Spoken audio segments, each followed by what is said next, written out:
Ooh, I felt like a news anchor. That was nice. Here, I like that little let's do exchange. it like this. Okay. And back to you, babe. Thanks, babe. We're fucking so stupid.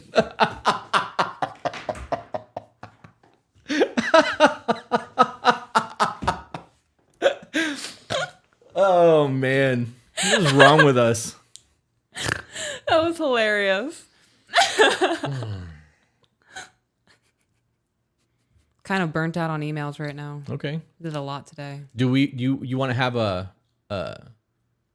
faux side piece where we talk about things that you should be doing to fix yourself in between the dating phases?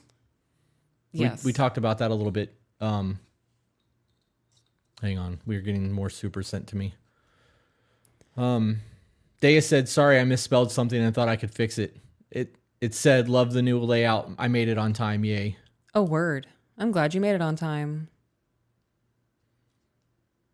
Oh, man. All right. I'm going to read these two because these are not super chats. But Kelsey said, my boyfriend is uncomfortable with the fact that my fiance before him passed away and I speak highly of him. What can I do to help him understand I'm committed to him now? That is an insecure mindset. Very insecure. I mean, guy, read that to me one more time. My boyfriend is uncomfortable with the fact that my fiance before him passed away, and I speak highly of him. What can I do to help him understand I'm committed to him now? Sounds like you're cheating. Right. Wow. That is truly a very weak mindset. That is a very... I am of the belief system that if you've spent time with somebody and they held a part of your life, regardless of why you're not with them anymore, you don't have to hate them. Right. That's a very childish mindset. It is. And you can choose to speak highly of people and to still hold them in high regard, even though you guys didn't work out. Because even if you spent 2 years with somebody and had a horrible fucking breakup, you still spent 2 years with them. And at one point you fucking cared about them. So to put on a front to make it look like you fucking hate them and they're a giant piece of shit makes you look pathetic. Yeah. So in this scenario, obviously she's not doing that. So I'm not trying to like say that's what she's doing, but for him to realize or not realize that that is the past and this is her now is a problem. Someone said, stop talking about the late fiance. I disagree with that. I disagree with it too. Yeah, no. That's part of her past. Right. And she lost somebody she was going to get married to. I'm sure there's still a lot of processing going on.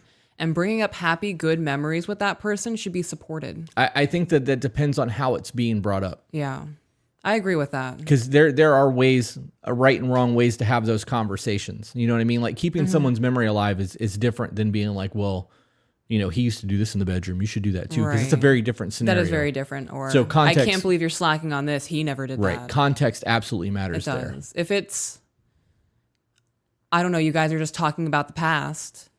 And she goes, oh, I remember this one time where him and I did this and I had a blast and I learned this. He's by proxy in that memory. Right. You know, or I don't know if there's a discussion about being a good gentleman and she brings up something. She's allowed to speak highly of him. Right. I don't know. That gives me a weird vibe that he's ill of the dead. He's just insecure. He really is insecure. In that scenario, like if that is the scenario, he's not living up to the expectations of the previous man. And that's his shortcoming. And instead of fixing it, he's getting salty about it. Yeah. That's a problem too. So. What if he's not lacking? He just thinks he is. Then he needs to work on his self-esteem. Right. That falls right back onto that insecurity thing. Yeah.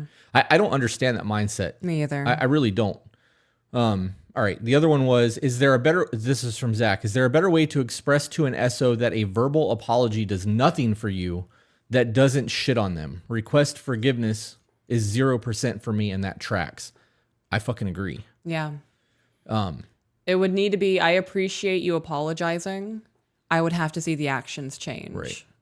Yeah. Yeah. I don't believe apologies until I see the effort put into the apology. Yeah. For me, it would have to be, I need to see change. You need to show me that you're trying, because that's the way my brain processes your apology. If you make it about you and not about them, it's normally taken better. So like if you approach that conversation with, look, I've done a lot of research, and the way that my brain processes an apology is by changed action. So I'm recognizing that you're saying you're sorry. I'm working on your forgiveness effectively now, but I need to see the change in order for that to solidify. It's like waiting on concrete to cure. You know what I mean? It's just going to take a little bit of time. Yeah. Anything else on that one before I move on to the next chat? No. All right. Heather said, you two make me so happy. And Zeke, Jenna, AJ, and everyone else in our community / nation, you are all amazing. Thank you. You know, I do want to go back to the other one. Okay. I appreciate that. Thank you. Thank you. Like, yeah. I do appreciate the thank you. Did she ask what did she say? Did she ask us a question, or did she just say that he's insecure? I said he was insecure. She said, my boyfriend is uncomfortable with the fact that my fiance before him passed away, and I speak highly of him. That's the issue. That's it. Did she ask a question? What can I do to help him understand I'm committed to him now?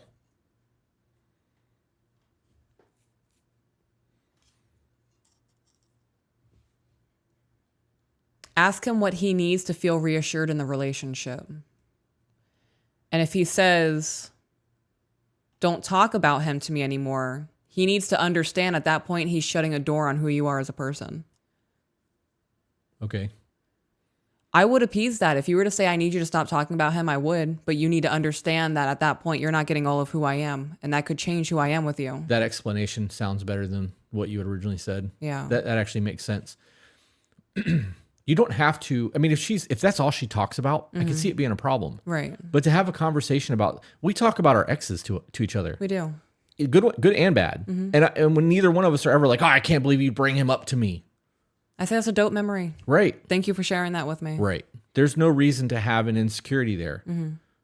Obviously, this is a different scenario because he passed, but if you still wanted to be with somebody else, you would have been. There's not a reason to be insecure there. It's not like she can go back to him. It's not like there was a bad breakup. You know what I mean? I don't know. Miranda said, love y'all's content. Glad to help any way I can.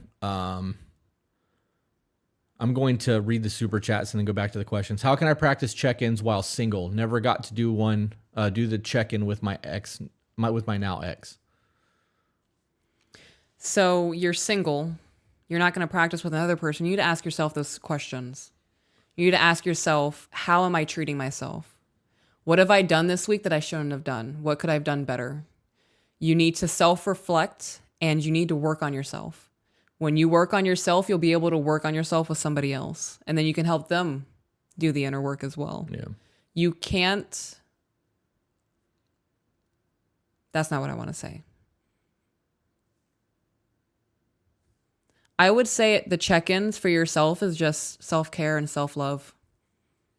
Resolving your own shit and asking yourself the hard questions. Because if you can't take your own criticism, you can't take it from a partner. Right. We need to come back to that because I want to have that conversation about the work that needs to be done in between dating people. Okay. Because it's very prevalent. Leilani said, I wish I could get a shirt or give more, but Bills, I heart you guys. You've helped me grow and know what I want in my relationship. Been sharing with my significant other. I love that. Thank you. Baby Witchling said, advice on helping my boyfriend. This is a $50 super chat. Oh, advice on helping my boyfriend open up. I've brought up the check-ins, had one. He asked to watch To Be together on his terms. He brushes it off, and I'm starting to feel iced out or that I'm putting in the emotional work, and he's not. My perception. I'm going to go to your camera so that you can answer that, and then I'm going to go on a tirade. Okay, so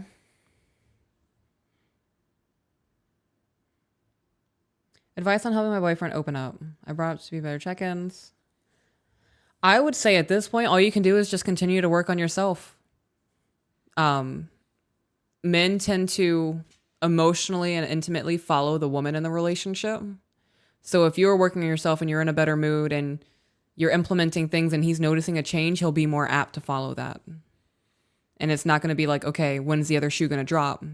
It's good for a week or two. What's going to happen next week? Waiting for the next argument. Don't push it on him.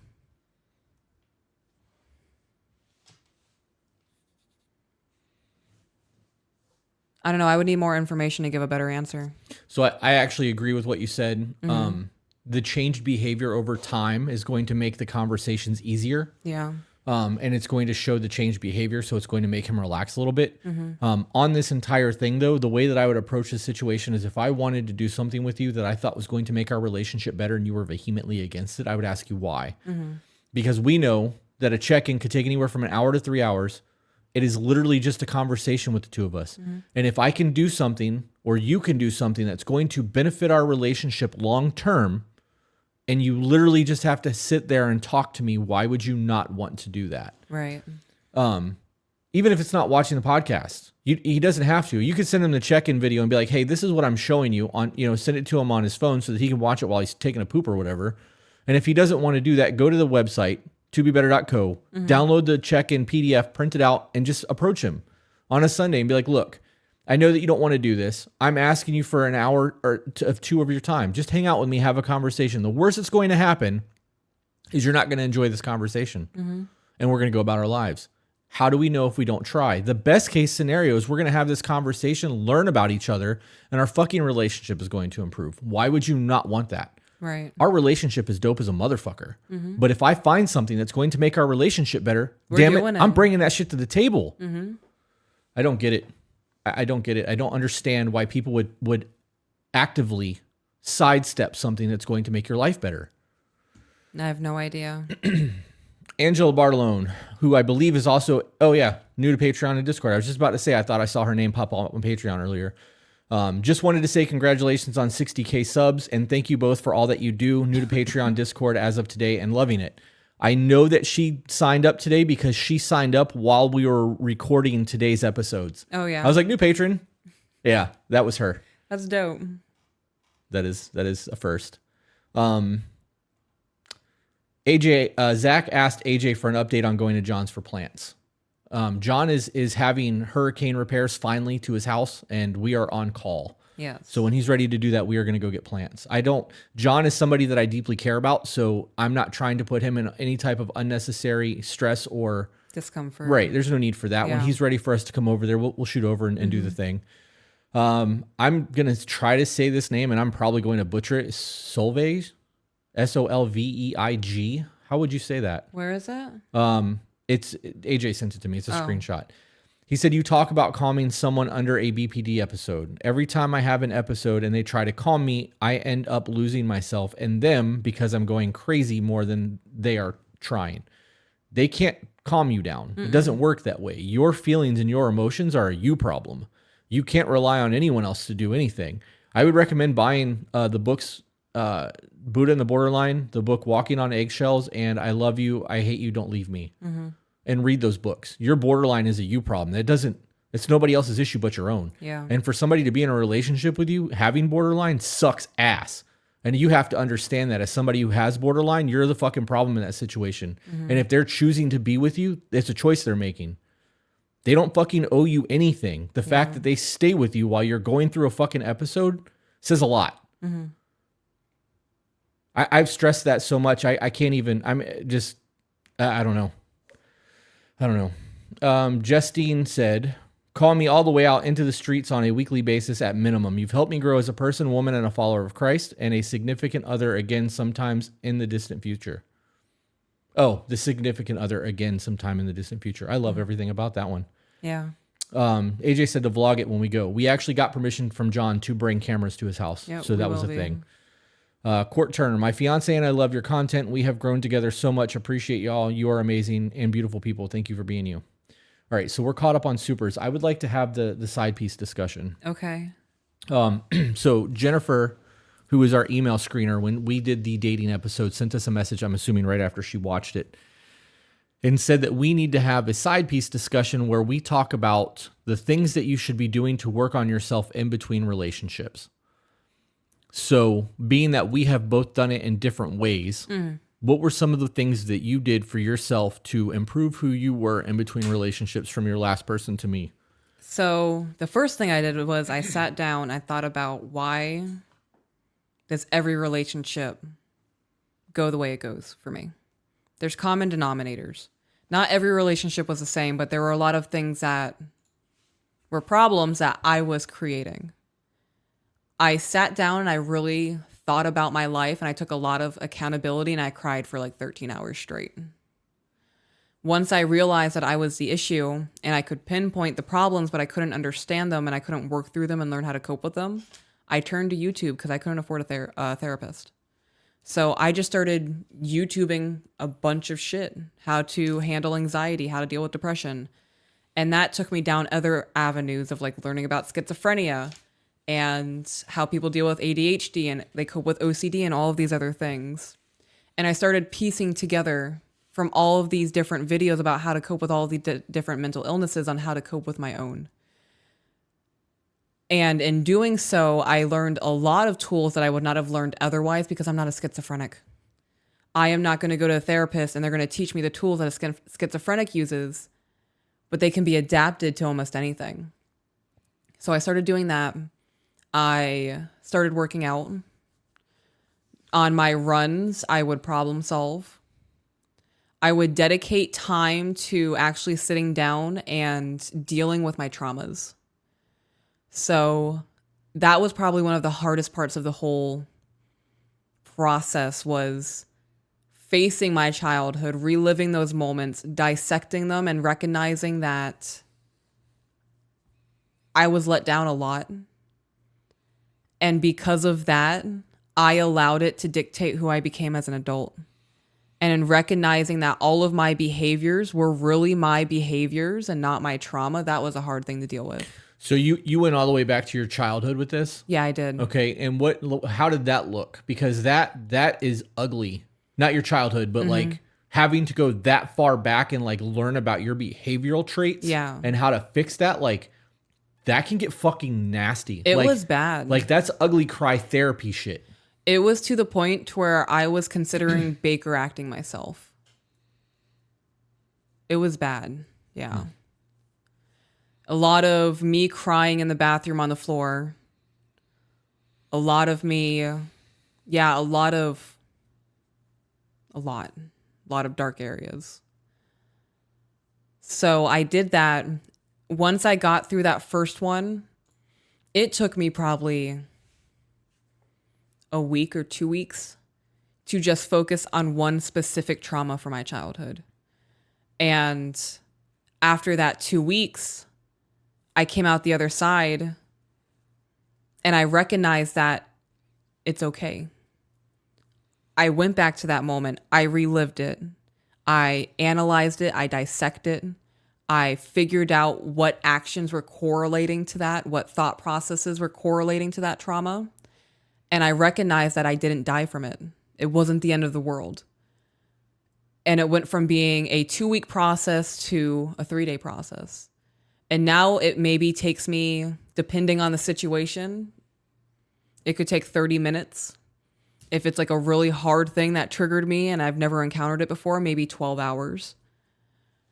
But it is not a pretty process. I have a question. I just didn't want to interrupt you. Okay. Are you done with that thought? Yeah. Okay, I thought you were, because you were like, it's not a pretty process and you weren't still going on points. Okay. Did that affect your mental health going through all that? Like having to God. process like that? Did you find yourself in a depressive state? Like how did that look? Because I was suicidally depressive. Okay. Yeah. Yeah. Every day I would wake up, the first thought on my mind is I want to kill myself. So for you guys who ask us constantly the work that goes into improving who you are to get to the point where you have what we have, it's not going to be an easy process. No. I did a lot of that shit in therapy when I was younger because I was forced to go to therapy and counseling, and court ordered all that shit, like lots of psychiatric evaluations, the whole nine. So I processed a lot of that shit very differently than you did. And like, I'm very numb to the things that's happened in my life because it's me. But when I hear it happening to other people and I relate to it, I fall the fuck apart. And that's something that I'm still working to get past. I didn't realize that you went that deep into it. We've never had this conversation. No. When we talked about it, because my perception is my reality. So I honestly assumed that you just did the same shit I did to figure out what I needed to do to be better. Our situation and our improvement steps are very fucking different. Yeah, because I didn't do all that. I didn't have to go that far back. I had already done that work. So when we've talked about doing the dirty work, my dirty work and your dirty work is not the fucking same. Yeah. And I'm really glad that I didn't have to do that as an adult and that I was able to process a lot of that shit as a young man. Well, I guess I was an adult in some of it, but like, I don't know. I didn't realize that was as far back as you went to the childhood thing. Yeah, I had to go back as far as, I would say 5. 5 was when the first super traumatic event happened to me, and I had to process that. That's where my abandonment issues stem from. That's wild. Yeah. It was not pretty. It was really bad. Yeah. What else? So go back to both of us since we're both talking. I think that I want to get a third monitor on your desk. Yeah. So that I can have like this set up so that we can just duplicate the screen, like mirror these so that you can see the screen changes so that you know real time what I'm doing. Yeah. With the realization that you were the problem, right? Because we talk about the extreme accountability constantly. And that was a big part for me, is accepting the fact that I was the issue in a lot of the shit that we had going on. Do you think that in delving into all of that and realizing, how did that look for you? Because that's not an easy thing. People, okay, I will absolutely shut up after this. People get into the point where they leave their ex and the ex is the fucking problem no matter what. Very rarely they'd be like, damn, I could have done this differently. Maybe I should have just watched my tone. So how did that look for you to take that accountability for the first time and be like, I could have been the problem in all this? What did that look like? So the first time that it hit me that I was the problem, I was the common denominator, I broke down and I thought that I was the most worthless piece of shit on the planet. I can't believe that I hurt people the way that I did. I couldn't believe the things that I did to my body. And yeah, I was absolutely mortified. And that was the lowest of my depression that I wanted to just off myself. How did you start making steps to change that? I cried a lot. I am very comfortable. That's the only way I think to describe it. I'm very comfortable with suicidal thoughts. There's something that's been happening since my childhood. So they're not thoughts that scare me. I know that logically it's not something that I can ever do. So even in those moments, I've dealt with my depression for so long. When I have those thoughts, I know it's not an option for me. Right. So I have that mental war of, I hear you, but that's not going to fucking happen. I need you to shut up so I can just get through this. So that prolongs my mental battle. Did you actually tell your bitch voice to shut up in your head? Yeah. Okay. How did that look? Was that like an internal dialogue? Yes. Yeah? It's all in my mind, yeah. Right. Well, I asked because I do that. Yeah. Like I like psycho crazy. Oh, it's nonstop. Shut the fuck up. You know what I mean? Yeah. Okay. We've never had this conversation. I don't know how your brain works in that aspect. On one of our trips, I killed my depression. Okay, going both for on this one. I can verify that. Yeah. I understand that. And I can say that our lives changed after some of those. Yeah. So. Yeah, that trip where I had a literal like gun showdown with my depression. Yeah. I've had it more under control. I recognize that I am definitely the one in control here.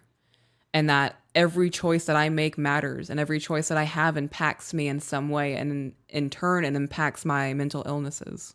Mushrooms are a hell of a thing. Yeah. So when I was at that lowest point and I recognized that I was the problem, and I recognized that offing myself was not an option, all I could do was either sit there and wallow in my self-pity, or I could do something about it. And I was tired of being the gullible, naive girl. I was tired of being known as easily frustrated, easily angered, somebody who couldn't handle their temper, somebody who used... Oh God, this is gonna make me sound really shitty. I used my femininity to manipulate people. I really did. I played the victim a lot. It was always somebody else's fault. I would play stupid. If I did something and I knew it was wrong and I got caught, I would act like I didn't know any better. I was really a shitty human being. And when I recognized that I did all of those things, it really hit me like, wow, this is how you've been living your life and this is how people view you. Do you think that that's why you have such disdain for those behaviors when we read emails? I do. Okay. Yeah. Okay. So after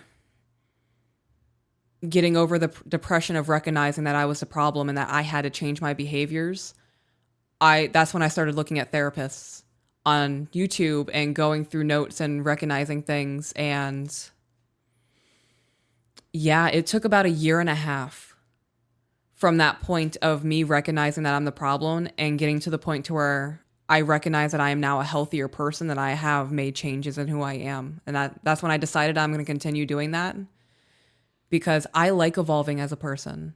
When I was who I was back then, I was stagnant and I was comfortable in my misery because change was too scary for me.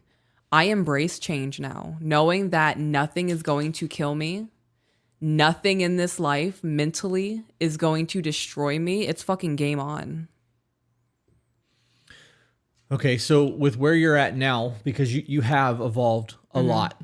You have. I've seen it in the last, I don't know, 4 years. You've changed a lot as a person, a fucking lot. Like who you were 4 years ago to compared to who you are now, I wouldn't recognize her. Yeah.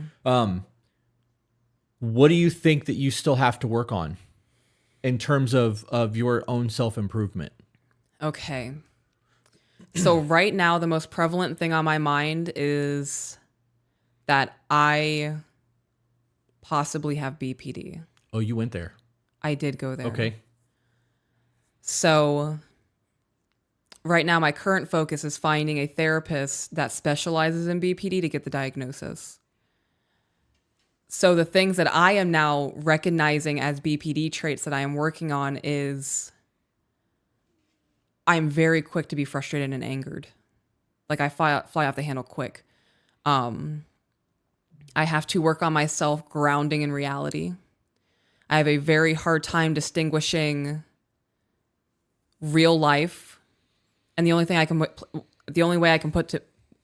can think to put this is like Ready Player One, where they're in a simulation. Right. So I really do have to sit down and go, okay, this is real life right fucking now. I need to come back. My abandonment issues are not so bad. Something else I'm really working on is my emotional, like fly off the handle. I have started recognizing that I didn't recognize before that was piling up and I would have those massive breakdowns. There are things that are totally irrational that tick me off and make me angry for no fucking reason. Like you rinsing your cup out the wrong way. That's an example. That's never happened. But it's tedious shit like that. Oh, really? What? It's never happened? What do you mean? Am I forgetting something? I specifically remember one day you coming into the podcast room, or is it my computer while I was editing, and calmly through your teeth with a fucking tone of fuck you was like, can you make sure that you rinse your fucking oats out? Like I did not say fucking. You didn't say the F word, but it was there. Your body language, the tone, you were fucking infuriated. Okay, that did happen. Right. I was very mad about that. Yep. Yeah, I tried very hard not to be angry because I recognized that it triggered me in that moment. I was like, I need to tell him so I don't blow up about this. And I was like, I have to be calm about this because this is really not a big deal, but I'm fucking mad. So that is why I have Tim Montoya on speed dial. Yeah. Because in those moments I can go, hey, bro, she fucking didn't rinse the sink out. I'm ready to kill her. And he's like, really? You're gonna be that irrational right now? It's not that big of a deal. And I'm like, okay, I'm overreacting. Yeah. That's exactly what I've talked about this entire time about not being able to trust my emotional response to things. Because it's not a reaction. It's me choosing to respond that way. Right. So that's what I'm really doing right now is sitting back and going, okay, is this really how I'm feeling right now? Or is this my brain just fucking doing its thing? And I need to take a step back and be like, okay, go over there. Get your zoomies out, and then we can come back and be rational again. I'm also recognizing the whole, I love you, get the fuck away from me. Okay. Well, let's elaborate on that, please. So When I get into my emotional mindset, like, for example, there was a stint of time, I would say probably like the last 3 days, I have felt like you fucking hated me. And I know that's not logical. I know that you love me. But my brain started picking apart like, he just walked past me in the kitchen and he didn't touch me. He fucking hates me. That's part of the abandonment thing with borderline. Is it? Yeah, that falls under the abandonment thing. So in that moment, when I feel that way and it's stacking on top of each other, my brain is going out of its way to pinpoint things that are just normal day-to-day life, but it's saying, no, something's wrong. So in those moments, I have to push myself to be intimate and affectionate with you. Okay. Because otherwise I'd be like, I'm going to match his fucking energy. Fuck you. I'm not going to touch you. You're not touching me. And that's not logical. It's really not. So in those moments, I'm working on specifically going out of my way and rubbing up on you or kissing you or talking to you, whatever I need to do in that moment to get over that. I love you, get away from me.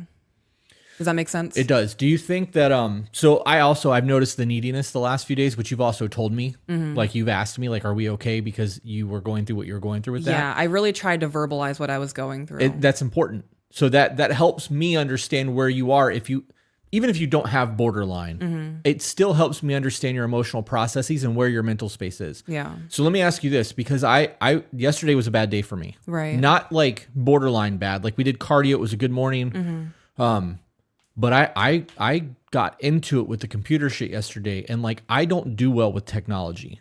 Nothing pisses me off the way technology does. Right. Pedophiles and snitches. Those are the two things that are above technology when it comes to pissing me off. Oh, yeah. So I have a very hard time when things aren't working the way they're supposed to fucking work, and I know what I'm doing to make it work that way. So how does that affect you, knowing that you were already feeling that way, and I sat in here for almost 10 hours trying to figure that out on top of everything else I did yesterday, because you fell asleep on the couch without actually us having any intimate time last night. So I was fucking spiraling. You know, my mind was telling me, you know, he hasn't kissed you yet and he's doing 40 million things. He's preoccupied. He's doing this and that. He doesn't care about you. And I'm like, no, that's not fucking logical. I know when he is in the middle of doing something, he obsesses over it. That's the only thing on his mind. The rest of the world doesn't fucking exist. So that's what I have to tell myself in those moments to rationalize, like bring me back to the logical. Did it work? It did. I mean, I didn't come to you panicking or like Right. frustrated or like you're not fucking giving me attention. I wasn't even needy. Right. I was really trying hard to keep myself in check because all of this had to be done. And you even told me that you felt lazy yesterday because we weren't recording. So the fact that you found something to preoccupy yourself to make you feel productive, I didn't want to interrupt that. That was hard. That was really hard for me yesterday. I think I did pretty okay knowing that I was spiraling and I was having my moment of he's going to fucking leave me. I was able to take that step back and be like, okay, he's going through it. I know he's not mad at me. He's pissed off at the technology. Right. He's not being short with me. It's just the fact that he can't figure this out and he doesn't know what's going on. He probably feels like he's stupid. So like, it was a lot. Do you think, I'm gonna go to both of us for a minute. Do you think that that had you come in here and just sat and read, like if one of those big round chairs were in here and you could have just hung out while I was doing that would have changed for you? Yes. Why do you think that is? Because I really, even if I wasn't angry, Right. do you think that feeling would have changed because you'd have been sitting on it? We'd have been in the same room. Do you think that would have been it? Like, I think that would have done it. Yeah. I felt guilty last night because I didn't realize, I didn't know it was 11 o'clock when I walked out of here. Yeah. And I didn't see any lights on in the house. And I went, oh my God, she went to bed without me. Like I kind of panicked a little bit. And I just messaged AJ. I'm like, I'm so fucking mad right now. And I walked in the living room and saw that you were on the little chair and the TV was off. Like it was quiet. I'm like, okay, she didn't go to bed without me. Oh, did Netflix stop? Yep. And I was like, babe, you are out. And I rubbed on the back of your arm a little bit because of the way you were laying on the chair. And like, it took you a minute to kind of come to. I'm like, let's go to bed. And we went to bed and we brushed our teeth and we were doing our thing as we were getting ready for bed. And I told you I was frustrated and I explained what was happening. Yeah. But I also know that you don't know tech like I know tech. So me trying to explain that to you is a third language. Yeah. But I was very worried about that whole process because I knew that you were already feeling the way that you were feeling. And I spent most of the evening in here trying to work on this. So there was even in my mind, I kind of knew something was happening when we went to bed.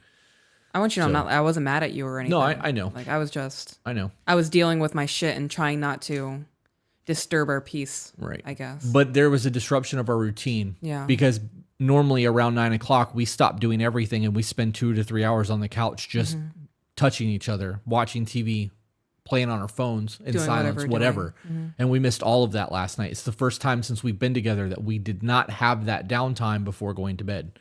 Whether it's even in the car ride home from the movies, we've always had that intimate, hand holding, foot holding, whatever. And we didn't have that last night. So, that was very weird for me. I'm going to go to my side of things. Okay. Just because we kind of went on a ramble. But before I do that, I want to remind you guys that this is a thing.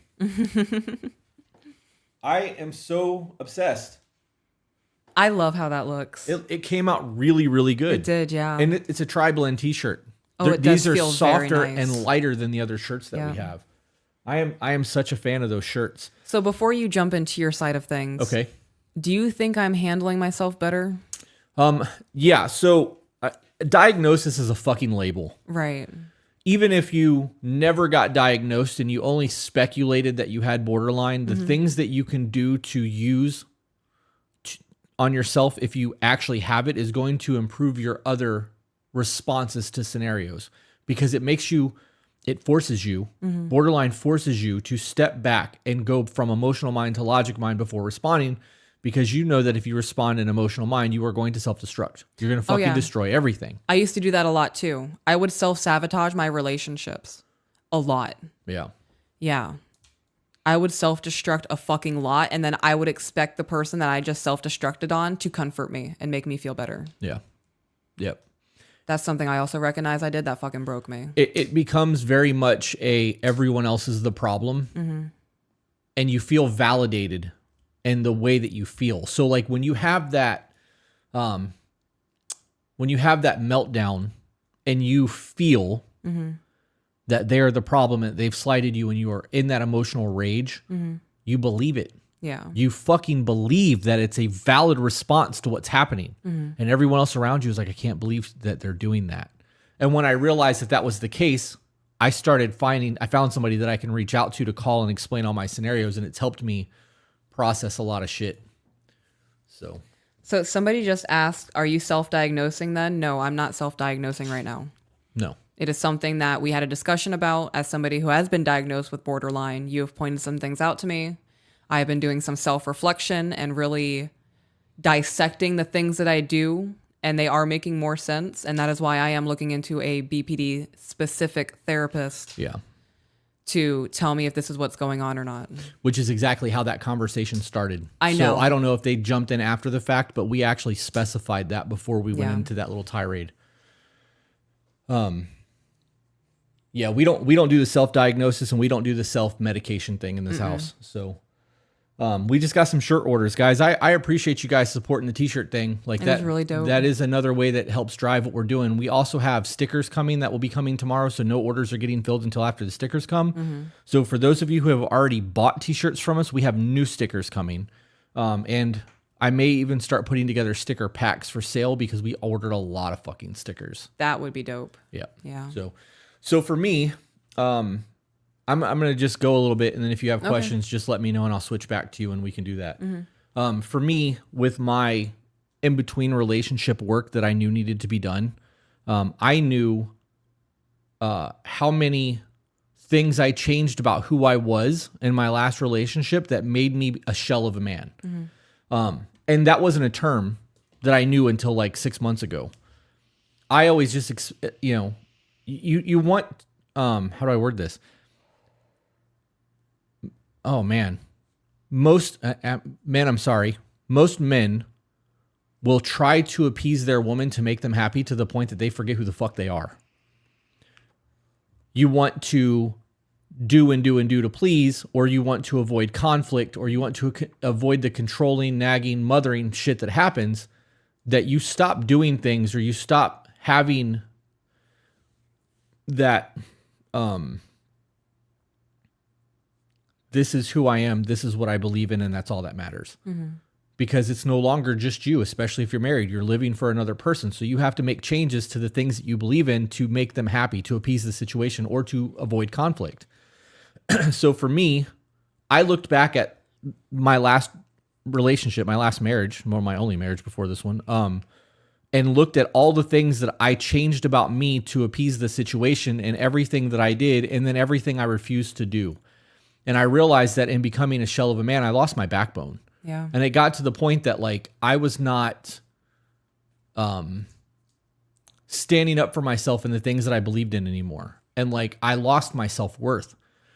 So for me, it started out with that. And then I realized that 90% of the issues that I was having in my previous marriage came from my inability to communicate. Yeah. Whether it was because of borderline or because I didn't have the words or because I simply didn't want to fight about it. Because it's a very real thing. And it's not that I'm non-confrontational. There's just some arguments aren't fucking worth having.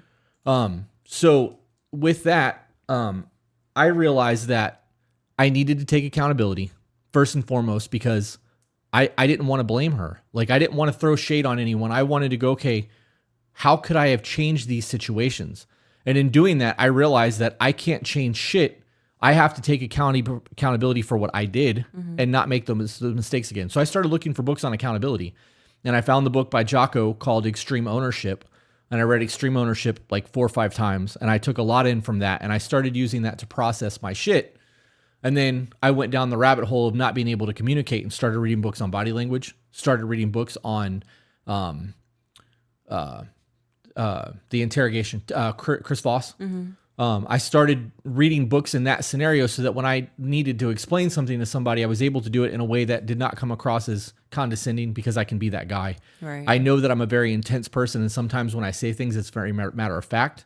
And I've had to learn to soften that, even though I still get told all the time that I'm kind of an asshole the way that I speak and I'm very blunt. Guys, this is nothing compared to who I was before, I fucking promise. I was very, very matter of fact. I was a fucking dick about it. So there was things that I had to work on in that aspect. So for me, our workload was very different. I didn't have to go back that far. I went back 20 years and was like, these are the things that I lost in who I believe I am. These are the things that I'm not willing to stand for ever again moving forward. I realized that I had no boundaries. There was never any boundary set. We just did what was what. And it created a whole lot of fucking problems. So like knowing that, I was like, all right, moving forward, I know that I need to have boundaries. I need to have expectations laid out so that everybody knows what everybody's fucking job is and what everybody's, is and is not okay, so that there's no conflict. Because just overstepping boundaries, if they're not known, is going to create a negativity bias. And if you guys can't communicate, you're going to start arguing. So like, I know all this shit now because it happened. So I realized all of that and I started doing that and working through those things. Another thing that I realized was that, I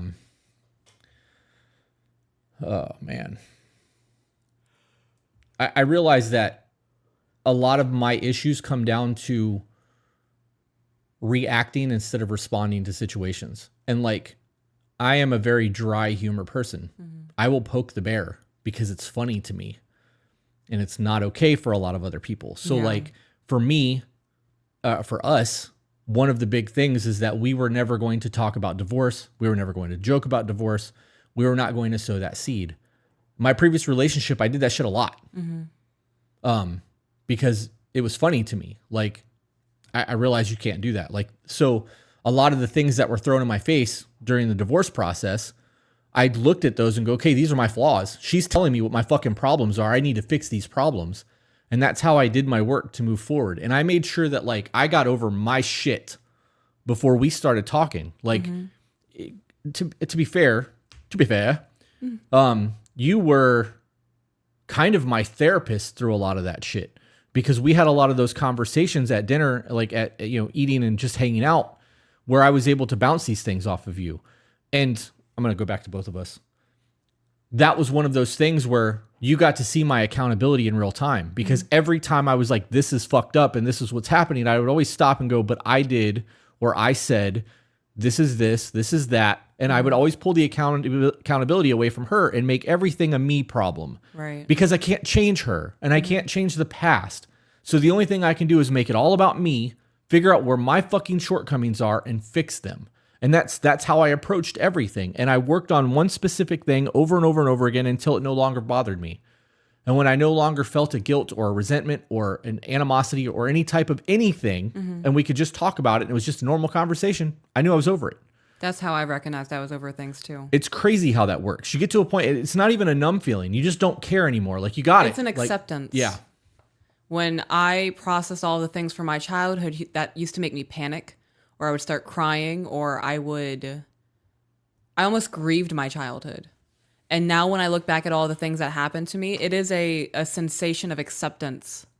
It's a very calm feeling. It's an acknowledgement that all of these things happened, but it's not happening to me anymore.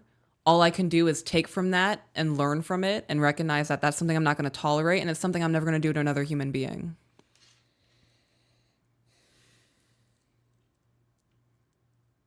You okay? No, I wasn't expecting this conversation to go this way. Yeah. And like, this is going to sound kind of fucked up. And I know that it's going to sound kind of fucked up. I enjoyed that entire process in my life. Me too. Right? Like, you were a fucking mess according to what you just said. Oh yeah, I was. Yeah. I had it too. Mm-hmm. I mean, there were nights that like, I fucking cried myself to sleep. Like I viewed myself as a big piece of shit. Like my previous relationship destroyed my self-esteem. Mm-hmm. Like it destroyed the man that I believed I was. You can go back and watch my apology video. Yeah. Who I believed I was versus who I am was two very different things. But I look back on that and I'm fucking grateful that I went through it. Like I look back on that and the process of becoming better because of all of that work. Like there's an air of pride. I fucking did that. Yeah. Yeah. Yep. Because it's very easy to sit back on your laurels and like do the easy thing, throw shade and blame, and then go into the next relationship with a whole bunch of animosity and resentment and hatred towards other people and fail. Mm-hmm. And I didn't want that. If I'm going to do this, I want to be fucking successful at it or I'm not doing it. So, for me, that's what a lot of that looked like. It was the extreme accountability and knowing that moving forward, all of the shit that happened in my past relationships are not going to affect anyone because they're over with. But if I don't correct the problems, it's going to repeat itself. It's no different than the obstacle shit that we talk about all the time. God will put obstacles in your way until you learn how to overcome them. Once you can overcome them, they're not coming anymore. You figured that shit out. Yeah. You can see it coming. Okay, there's this obstacle coming, got to prepare for it. And then it's no longer an obstacle, it's a bump. You know what I mean? So like that preparation for me was a big deal. That's really all I got on that. We're 2 hours in. AJ, you can go ahead and send the rest of those supers. I have a couple of things that he sent me while we were talking. Okay. Zach said, Peaches, I appreciate you sharing this with us. I know it's not something I know this is something you've been struggling with, and it's a big step. Thank you. Kitsune says, how do you feel about people using YouTube instead of therapy? I support it. I do too. That is exactly how I got through all my bullshit. Yep. I believe that doing something is better than doing nothing. Mm-hmm. And if you don't have the ability to spend hundreds of dollars on a therapist, or you don't have insurance, or whatever the case is, you can fucking do something. You can make the decision to not be a fucking victim and start learning.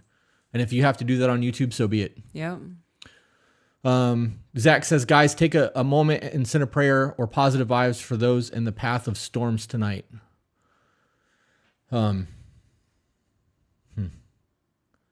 All right, we read that one already. Go ahead. Oh, I was going to say, before you keep going, there was another thing that I had to accept about myself and process, and it's that I was being a bad mom. Oh, my God. Okay. I wasn't prepared for that one either. No. Camera's on you. Go ahead. I'm not even going to just do your thing. Okay. So, in recognizing all of the things that I was doing wrong in my life, because of who I was as a person, I did not have my anxiety under control. I was easily angered, easily frustrated. I was not interacting with my kids in a manner of like taking them out and going to parks. I was so frantic about making sure the house is clean and paying bills and making sure that they have what they need that I was just constantly go, go, go, go, go. There was never a moment of, I need to take a step back and just enjoy this moment with my kids. So I was just constantly rushing them to get things done. Like, we have to clean the house. We have to go grocery shopping. We have to get you to school, and then I have to go to work, and then I have to pick you up, and we have to come home, and I have to cook dinner, and you guys have to put your laundry away. It was just, I was overly frantic, and I was oozing my panic and overwhelmed and overstimulated outwards. So I was taking away the best version of me from my kids, and I was short-tempered. So they would get a warning, and then I would lose my mind, and I would start yelling, and I would take things away, and you guys are now in timeout, and there was never a conversation of, you did this wrong. This is why I'm taking this away. It's because you didn't listen, or I've told you 3 times to do this. Now, because you haven't done that, you're losing whatever. In recognizing that I was not a good mom, that was also one of the things that pushed me over the edge. How did that change implement itself? Because that's a fucking hell of a thing to say. Yeah. I mean, it's a lot to admit on the internet. Like, there's a whole lot of accountability in all of that. And like, I respect the shit out of you for putting that out there. Most people would have never admitted that shit. But you had to at some point make the decision that that's not who you were going to be when it comes to your kids. So how did that happen? I didn't want them growing up and looking back at their childhood the way that I do mine. Do you think that you had that realization while you were picking apart your childhood? Is that how that worked out? Like, yes. Okay, that makes sense. You know, they weren't getting the physical abuse or the emotional abuse that I got in my childhood, but I recognized that in me raising my voice and being short-tempered with them, I was verbally abusing them in a way. And I never want them to look back at their childhood and go, I could never bring anything to my mom because she would get mad at me. Or, you know, I couldn't tell her that I was sad because she would just get angry. I don't want to be that person. You know, I would say that is extreme accountability because there are kids out there who have it really fucking bad right now. You know, children being yelled at is nothing like children being hit. Right. I still don't want them to, in the long run, not be able to come to me with anything because they feel unsafe with me in any way.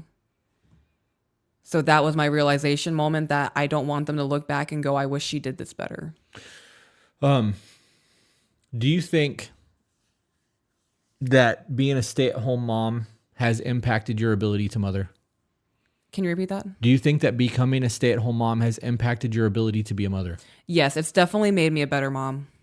Can you talk about that? So in being a stay-at-home mom, it alleviated a lot of the stress that I was having in my life. The fact that I had to keep a family afloat, like everything was on my shoulders: rent, car payments, daycare, you know, getting them to daycare, getting to work on time, making sure that just everything in life was running, that I was maintaining a household, that I was making sure that the kids were being fed while meal prepping for 6 hours. And it was too much. And in doing all of that, I was taking myself away from them. So becoming a stay-at-home mom, I now, after school gets out, I don't have to worry about leaving work early or scheduling my days off on the days that I have the kids so I can pick them up from school. I can go shopping, I can go home, I can take a shower, I can take a bath, and then I can leave by 3 to get there by 3:30 to pick them up. And then we can go to the park. And then we can come home and they can help me cook dinner. I am definitely a more involved mom with being able to just maintain a household and worry about things at home versus spreading myself so thin that I don't know who I am anymore. Guys, I want everybody to hear that. I want you to actually hear what she just said. I know that I approached that from you being a stay-at-home mom, but I want to equate that to those women who have a man in the house that is not present with their children. Because in the same boat that you were explaining before you became a stay-at-home mom, if you have a dad that is not involved, or you have a partner that is not helping around the house, they're not taking care of things, they're all they're doing is providing and playing video games, or they're not playing with the kids, they're not spending time helping with homework, and all of the duties are falling on the woman to take care of everything, you can see now why every email that we get from a woman who has kids has that fucking stress in her life. Yeah. And she's overworked, run down, and like overstimulated with everything because her outside external data is go, go, go, go, go. How am I going to have time to get this done? And then by the time that you're ready for bed at night, you have nothing that you needed to do for you finished. And that's not me glorifying our life. No. I wanted you to expand on that because I realized, since you've not worked anymore, that you pick the kids up a whole lot earlier. I do, yeah. You get a whole lot of extra time. You guys, I'm going back to both of us. I have to narrate. Yeah. Okay. I can't believe It's I just cute. said that. I like it. I noticed that, like, There are days that the kids will play in the backyard and you will just sit on the porch. Yeah. It's fucking hot outside. We live in Florida. It was like 93 degrees yesterday. It feels like an oven out there. Yeah. Or like a wet dryer. It's not fun. No. But they're having the time of their fucking life and you're sitting on the porch sweating your ass off while they're playing. We're eating dinner as a family. We are teaching the kids, both of us, and his dad and his woman. Like, they are on top of shit when it comes to the kids. The kids are getting a better life with you in the house and with her in the house than they were getting before. They are. Because you're not as stressed out. I'm not as stressed out. Yeah. Knowing that I don't have to worry about shit when the kids come to me with a problem, 90% of the time, I don't have so much on my plate that I can't stop what I'm doing and engage with them. There are times where I'm super frustrated. I'm like, hey guys, like, now is not the time. And I'll close the door. Like, door's closed. Chris needs a minute. But do you know how different that is than the kids recognizing how fucking overworked and stressed out you are and how shitty you are and not understanding why? Because they don't fucking get it. They have no concept of money and bills at that age. I don't know. Yeah, something that I've done to eliminate me being shitty with the kids is I maintain a calm demeanor majority of the time. When I recognize that I am raising my voice or I am starting to get into that like fuck these kids mentality, I stop what I'm doing. I look at them and I go, I'm getting frustrated. And they stop. Yeah. They immediately stop what they are doing because they know if they keep going, I'm not going to be able to maintain myself. So I say, I'm frustrated. I need a minute. And they go, okay, I'm sorry. Like, they know, like, okay, we pushed her buttons. She's getting to that point. We need to stop what we're doing and apologize. Like, that was too far. Right. You know that ties into that stop thing that we were talking about. Yeah. Okay. Yep. So that's something that I do now. And then I wanted to touch on this before we keep going. The average person can only process 7 things at once. So they can perceive something and think about 7 things at one time. So I could be perceiving 4 things and thinking about 3 things. Okay. And for a lot of people, that is still overwhelming.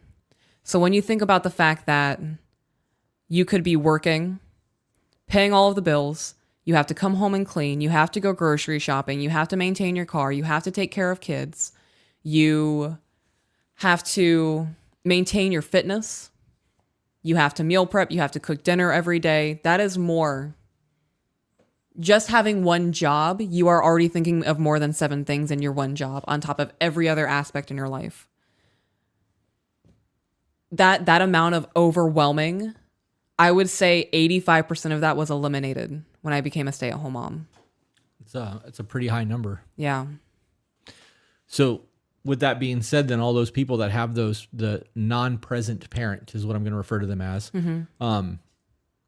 They're 85% less of the parent they could be. Yeah. Because they don't have the aid of having the other parent be properly involved in the child's life. I'm going to hit the stop thing, and then I'm going to go to super chats. When I mentioned that stop thing, I only said that so that I wouldn't forget my point because I wanted to talk on that. You saying to the kids, I'm frustrated, has happened enough that is a phrase that they understand immediately because kids have a limited understanding cognitively of what's going on. Right. They understand simple things. Stop. No. Yes. Okay. They understand I'm getting frustrated. So you don't have to, like, if your kid's about to do something, you're like, put that down or don't touch that. They're going to fucking touch it and they're not putting it down right away. It's not going to register fast enough. But if you say stop with a little bit of panic in your voice, they fucking freeze because they don't know what's going on. Yeah. So when you tell your kids, I'm frustrated, I need a minute, they understand that because you've had that conversation with them enough that it's absorbed. That's coming with learning. That's their cognitive bias. Right. That was the word I was looking for. It's cognitive bias. Do you have anything else on that before we move on? No. I'm really glad that we touched on all that. I feel like this has been a very productive live stream. I'm vibing with this.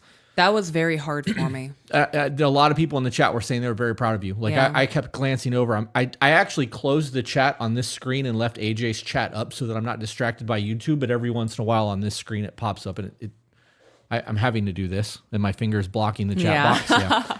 Or I'm pushing my skin over. Yeah.